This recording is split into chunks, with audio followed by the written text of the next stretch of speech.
Raskolnikov is jolted awake in the middle of yet another fever-filled night by a pair of icy hands wrapped around his throat. His struggling to break free is answered only by the already crushing grip tightening, closing his windpipe further. He thrashes about, his body wriggling and jerking, rocking the couch.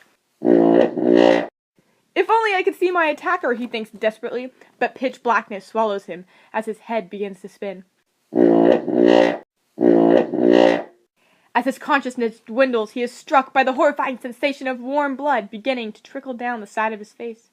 He looks up, and now the form of an axe, his axe, hangs menacingly over his head, like a raptor waiting to sink its claws into its prey. Raskolnikov tries to let out a scream, but the sound he hears is not his own crushed voice, but another's. A woman's. The pawnbroker! The witch is back from the dead, plummets through his head, instilling cold fear in every part of his already horror-stricken body.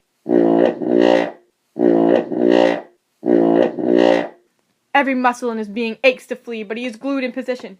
His head pounds. The axe chops in the air, guided skillfully by the gruesome, warped third hand of Aliona's now visible ghost. Raskolnikov's chest jerks as if to breathe one final time, but still no air fills his dying lungs. The axe plunges down towards his head. The hands are now gone. Raskolnikov gasps for breath. He leaps up in bed and looks around the room for any evidence of his nightmarish struggle, but finds nothing. He is left with the relieving sensation of his greedy, air-filled lungs, the sight of a tiny ray of sunlight peeking through his window, and the sound of his now calming heartbeat.